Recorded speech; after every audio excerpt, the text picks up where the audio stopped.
of revenue politics for today's youth. There's a general misconception nowadays that youngsters are not too interested in politics. I don't believe that is true. Youngsters are naturally curious about each and everything that's happening around them. But the problem is most of the learning, the communication, and the entertainment, everything happens for them online. Before buying a product, they check reviews. Before booking servers or tickets, they compare reviews, they compare platforms. Likewise, before believing a political claim, they do some fact checks. They are comfortable questioning traditional norms and authority, but they value equality, diversity, dignity, and self-respect, the core ideologies of our rebellion movement. For over a century, the rebellion movement has fought for rational thought, social justice, state autonomy, and equality. Therefore, the youth nowadays they naturally fit into the ideological framework of the rebellion movement. The only step we need to take, the only push we need to give is to help them understand the rebellion movement much better.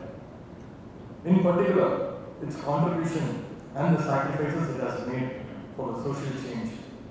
I think we together can do it. But the problem is the fascist forces are trying to distract the youth in any ways possible. Let me state confidently at this conclave, whatever the fascists try to do, it cannot win the trust of this younger generation who believe in modern and progressive ideas. The BJP believes in preserving social hierarchy, which the younger generation will never ever accept. The BJP believes in centralization, while our rebellion politics oppose federalism. They seek uniformity. We stand for diversity.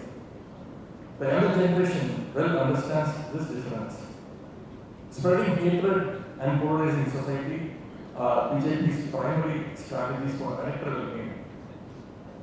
The BJP wants to impose Hindi on all the states and gradually make it the common language throughout the country. But what they claim is that the new education policy gives importance to the mother tongue. In reality, the three-language formula is the tool to push language Hindi and Sanskrit into our schools and states.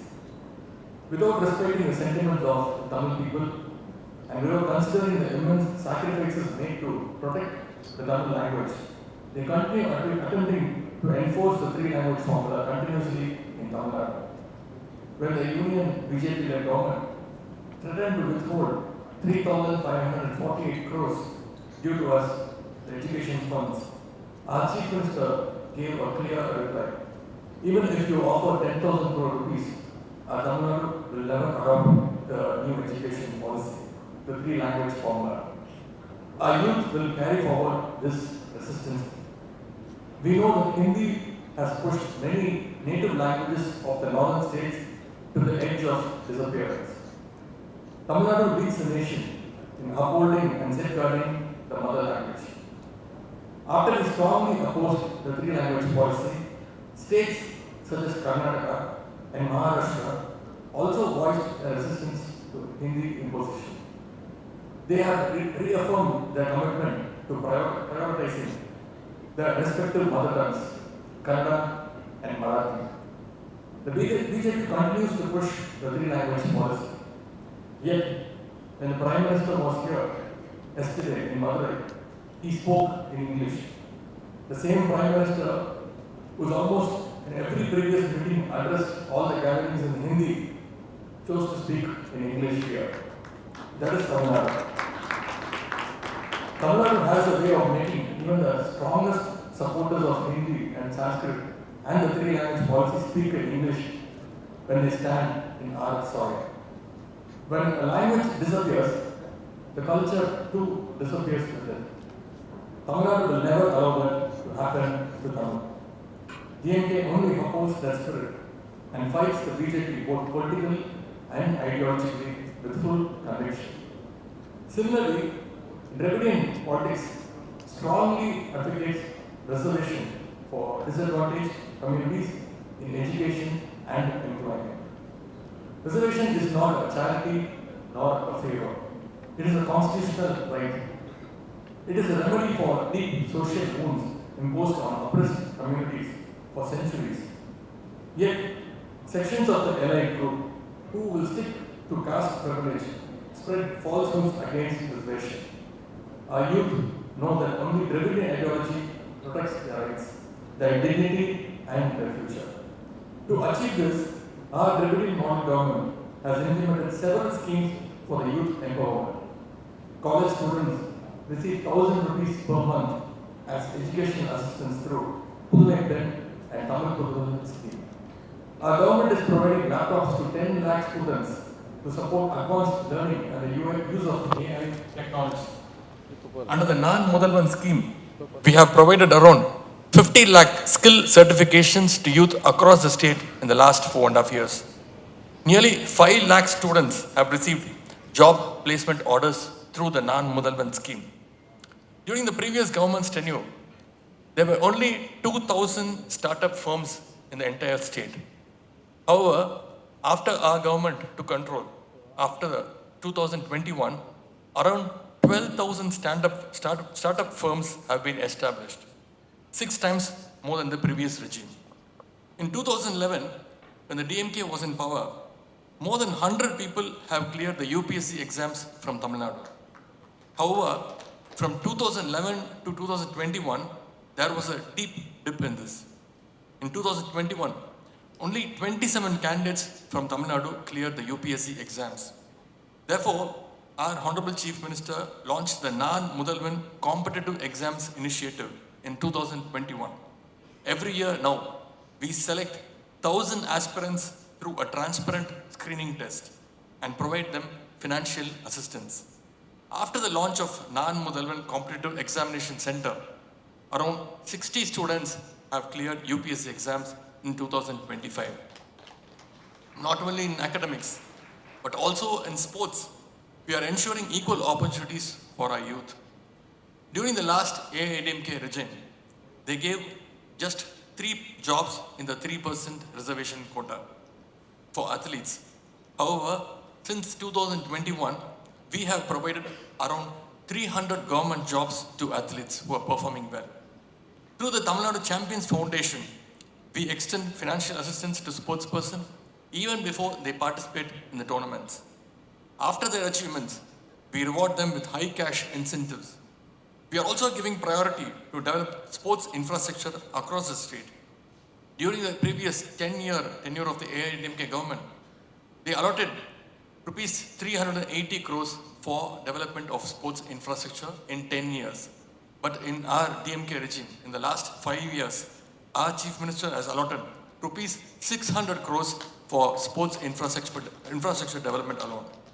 These schemes for youth are not just for fame. They are designed for progress. Our Honorable Chief Minister has clearly said, in Tamil Nadu's march towards the prosperity, we will leave no one behind. On that note, our schemes are designed to empower every sections of the society. Today in the entire country, the only leader who stands among the people on the ground every single day is our Honorable Chief Minister. Because of the schemes implemented by our government, at least one member in every household has become a beneficiary. I'm confident that the youngsters will understand these truths and completely reject the BJP's false propaganda. BJP pretend that they want to eradicate corruption. These fascists misuse CBI, ED, income tax for their political gain. Recently, I stated the DMK is not afraid of ED or Modi. Speaking at a public meeting in Madurai yesterday, someone from the BJP referred to me indirectly. He mentioned that someone from the DMK had said that they were not afraid of him. He said that in a democracy, nobody needs to fear anyone. He should not say this to me. Instead, he may say this through Edappadi Palanichami and his other allies in Tamil Nadu. At that meeting, the AIADMK members had displayed a portrait of Thandai Periyar at the entrance, but the BJP immediately objected it and asked the portrait to be removed. The moment the warning came, to Edapadi Panichami instructed his men to take down Periyar's image. Thereafter, what did they place instead of Periyar's image? The BJP's symbol. The irony is the AIMK did not even display its own party's symbol. You may have seen die-hard followers in politics, but have you ever seen a die-hard slave? Come to Tamil Nadu, you will definitely see one. This is what fear does to people. The alliance formed by the BJP in Tamil Nadu is not an ideological alliance. Leaders like Edapadi Palanichami and others have joined it now, not out of conviction, but because of the cases they face. I repeat, DMK will never be afraid of any threat. The Dravidian movement has taught us to stand against injustice, no matter the consequences. I say this with pride. We belong to the Dravidian stock. And we belong to the Dravidian stock. And we will not be afraid of anyone, whether they come from Delhi or Gujarat. We will stand firm, we will resist, and we will never surrender. Our alliance will register a landslide victory in the forthcoming assembly elections. I would like to conclude my address by saying that DMK's journey has always been with the youth throughout its history. That legacy will continue with the support of our youth. Thank you for all your time and support and attention. A special thanks to the week for giving me this time and for inviting me. Nandri, Vanakkam.